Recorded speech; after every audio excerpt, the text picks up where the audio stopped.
السلام علیکم ورحمۃ اللہ وبرکاتہ۔ خطبہ جمعہ مسجد نبوی از ڈاکٹر عبداللہ بن عبد الرحمن بوعیجان حفظہ اللہ تعالی۔ موضوع رمضان کا آخری عشرہ اور اعتکاف۔ ترجمہ شفقت الرحمن مغل۔ 17 رمضان 1439 بمطابق 1 جون 2018۔ پہلا خطبہ۔ تمام تعریفیں اللہ کے لیے ہیں جس نے توبہ کرنے والوں کے لیے راستہ بنایا، اپنی طرف رجوع کرنے والوں کے لیے دائمی قیام اور آرام کی جگہ بنائی، اللہ کی بندگی میں پروان چڑھنے والوں کے لیے طویل سائے بنائے۔ اب جو چاہے اپنے پروردگار کے راستے کا انتخاب کر لے۔ میں گواہی دیتا ہوں کہ اللہ کے سوا کوئی معبود برحق نہیں، عظمت و مقام میں اس کا کوئی شریک نہیں۔ میں یہ بھی گواہی دیتا ہوں کہ محمد صلی اللہ علیہ وسلم اللہ کے بندے اور اس کے رسول ہیں۔ امامت اور رہنمائی کے لیے آپ ہی کافی ہیں۔ اللہ تعالیٰ آپ پر، آپ کی آل اور صحابہ کرام پر ڈھیروں سلامتی اور رحمتیں نازل فرمائے۔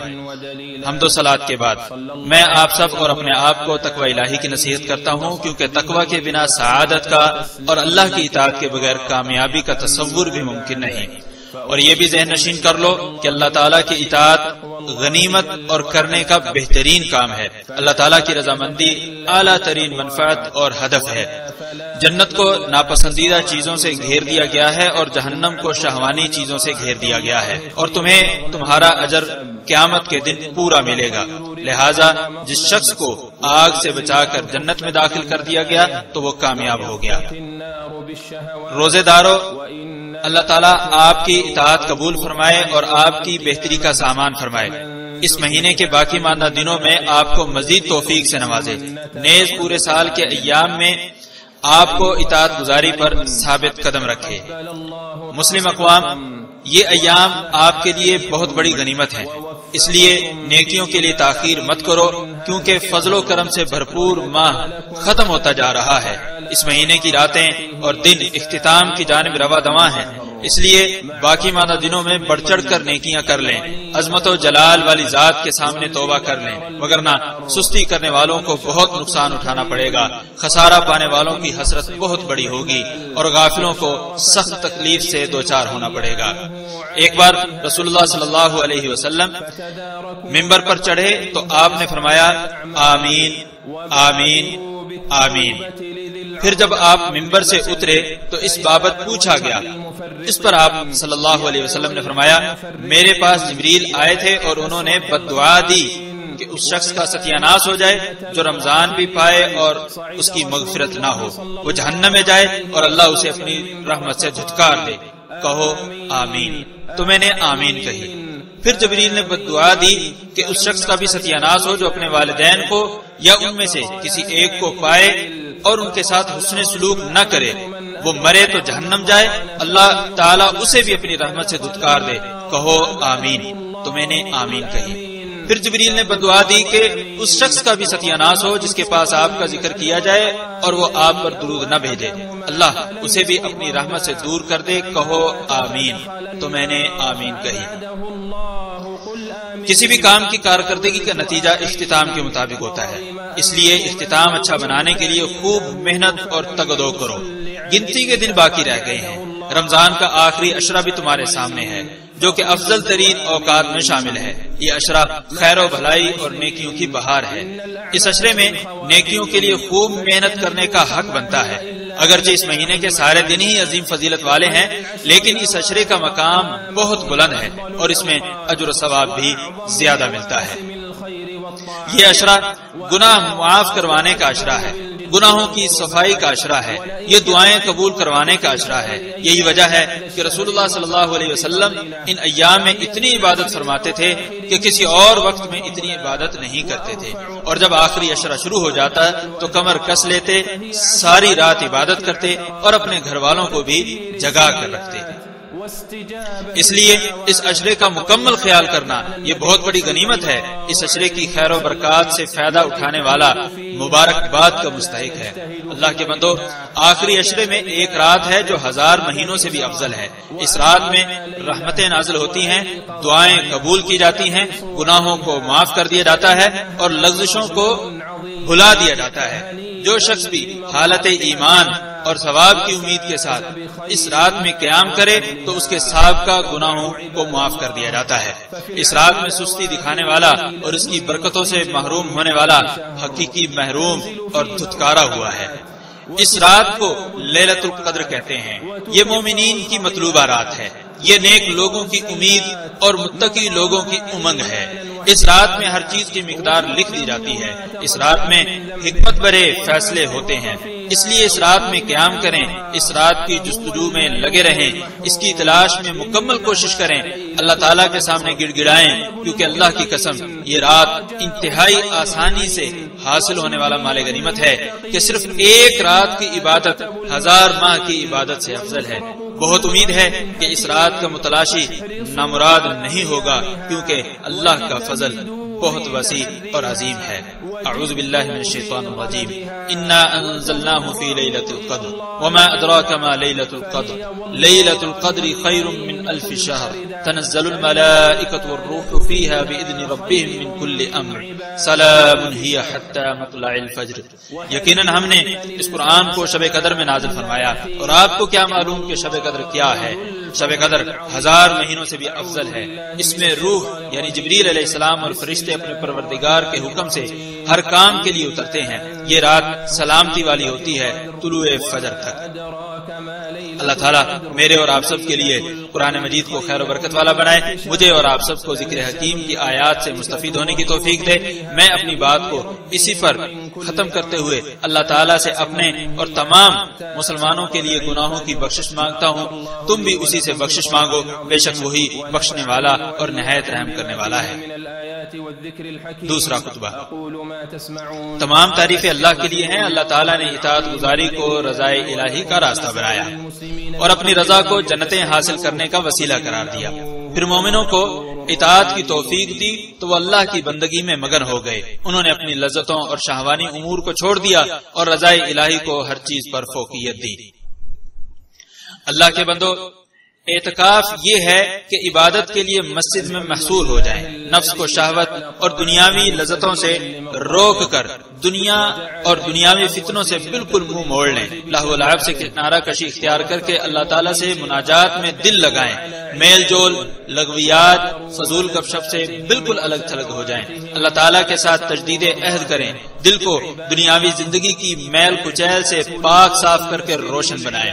اللہ تعالیٰ نے مسجدوں میں اعتکاف کو شریعت کا حصہ بنایا اور پھر مساجد کو اعتکاف کرنے والوں کے لیے تیار کرنے کا حکم بھی دیا اور فرمایا، اور ہم نے ابراہیم اور اسماعیل سے وعدہ لیا کہ تم میرے گھر کو طواف کرنے والوں اور اعتکاف کرنے والوں اور رکوع سجدہ کرنے والوں کے لیے پاک صاف رکھو گے۔ سورہ بقرہ آیت 125۔ اللہ کے بندو، اعتکاف بیٹھنا سنت ہے اور رمضان کا پسندیدہ ترین عمل ہے، جبکہ آخری عشرے میں اس کی بہت زیادہ ترغیب ہے۔ چنانچہ سیدہ عائشہ رضی اللہ عنہا کہتی ہیں کہ رسول اللہ صلی اللہ علیہ وسلم رمضان کے آخری عشرے میں اعتکاف بیٹھتے تھے، یہاں تک کہ اللہ تعالیٰ نے آپ کو وفات سے ہمکنار کیا، پھر آپ کی بیویوں نے آپ کے بعد اعتکاف کیا۔ متفق علیہ۔ اور عبداللہ بن عمر رضی اللہ عنہما کہتے ہیں کہ رسول اللہ صلی اللہ علیہ وسلم رمضان کے آخری عشرے میں اعتکاف بیٹھا کرتے تھے۔ اللہ کے گھروں میں آنے والوں، زمین پر مسجدیں اللہ تعالیٰ کے گھر ہیں، اس لیے مساجد کے حقوق سے آشنا رہیں، یہاں پر مکمل آداب کا لحاظ رکھیں، مساجد کے مقام و مرتبے کا خیال رکھیں۔ مساجد کو صرف عبادت کے لیے بنایا جاتا ہے، اس لیے مسجدوں میں سکون اور وقار کے ساتھ رہیں۔ مساجد کو لہو و لعب یا خرید و فروخت کی جگہ مت بنائیں۔ مسجدوں میں موجود نمازیوں اور اعتکاف بیٹھنے والوں کو اذیت مت دیں، کیونکہ اس طرح ان کی عبادت میں خلل پیدا ہوتا ہے اور ان کے خشوع و خضوع میں کمی آتی ہے۔ اعتکاف بیٹھنے والوں، تم اللہ کے گھروں میں عبادت اور دنیا سے قطع تعلقی کر کے آخرت کی تیاری کرنے کے لیے آئے ہو، اس لیے اللہ تعالیٰ کی جانب قلب منیب اور دل گدازی کے ساتھ متوجہ ہو جائیں، انتہائی عاجزی، انکساری اور رقت قلبی کے ساتھ اللہ تعالیٰ کے سامنے گڑ گڑائیں، اپنے آپ کو ان سے متصادم چیزوں سے بچائیں، موبائل اور دیگر برقی آلات سے اپنے آپ کو دور رکھیں، فضول گپ شپ مت لگائیں اور مساجد کے احترام کو مکمل طور پر ملحوظ خاطر رکھیں۔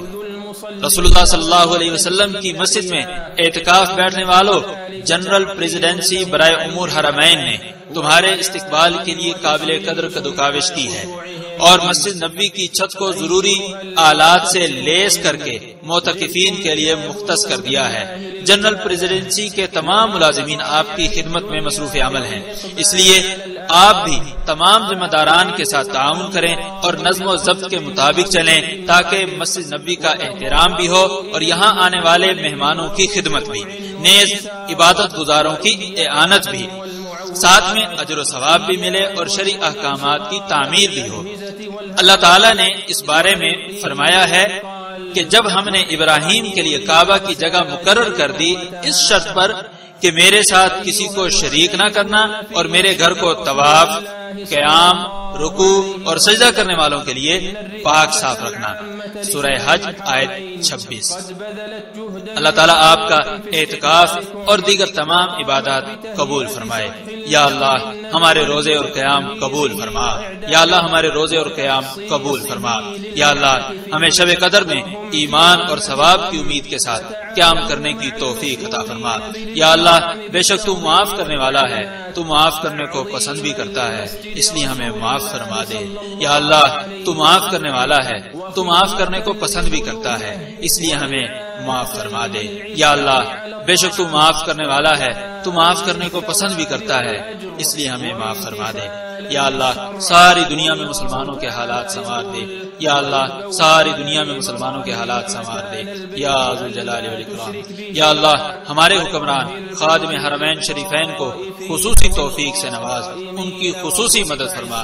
یا اللہ انہیں اور ان کے ولی عہد کو تیری رضا کے حامل کام کرنے کی توفیق عطا فرما۔ یا اللہ انہیں صرف ایسے کام کرنے کی توفیق عطا فرما جن میں اسلام اور مسلمانوں کی بھلائی ہو، جس میں ملک و قوم کی بھلائی ہو، یا رب العالمین۔ یا اللہ ہماری سرحدوں کی حفاظت فرما اور ہمارے فوجیوں کی مدد فرما، یا قوی یا عزیز۔ اللہ کے بندو، اللہ تعالیٰ نے تمہیں نبی صلی اللہ علیہ وسلم پر درود و سلام پڑھنے کا حکم دیتے ہوئے فرمایا، اللہ اور اس کے فرشتے نبی پر درود بھیجتے ہیں، اے ایمان والو تم بھی ان پر درود و سلام بھیجا کرو۔ سورہ احزاب آیت 56۔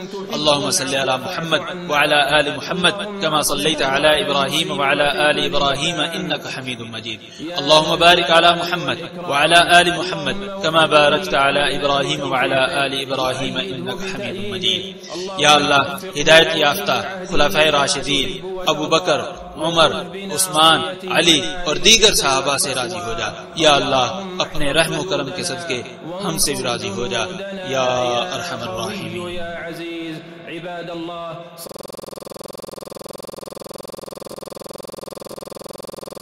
تقبل الله اعتكافكم وسائر طاعاتكم. اللهم تقبل منا الصيام والقيام، اللهم تقبل منا الصيام والقيام، اللهم وفقنا لقيام ليلة القدر إيمانا واحتسابا يا رب العالمين. اللهم إنك عفو تحب العفو فاعف عنا، اللهم إنك عفو تحب العفو فاعف عنا، اللهم إنك عفو تحب العفو فاعف عنا. اللهم أصلح أحوال المسلمين في كل مكان يا ذا الجلال والإكرام. اللهم وفق ولي أمرنا بتوفيقك وأيده بتأييدك، اللهم وفقه وولي عهده لما تحب وترضى، وخذ بناصيتهما للبر والتقوى. اللهم احفظ حدودنا وانصر جنودنا يا قوي يا عزيز. عباد الله صلوا وسلموا على من أمركم الله بالصلاة والسلام عليه فقال إن الله وملائكته يصلون على النبي يا أيها الذين آمنوا صلوا عليه وسلموا تسليما. اللهم صل على محمد وعلى آل محمد كما صليت على إبراهيم وعلى آل إبراهيم إنك حميد مجيد، وبارك على محمد وعلى آل محمد كما باركت على إبراهيم وعلى آل إبراهيم إنك حميد مجيد. وارض اللهم عن الخلفاء الراشدين أبي بكر وعمر وعثمان وعلي وعن سائر الصحابة أجمعين، وعنا معهم برحمتك يا أرحم الراحمين.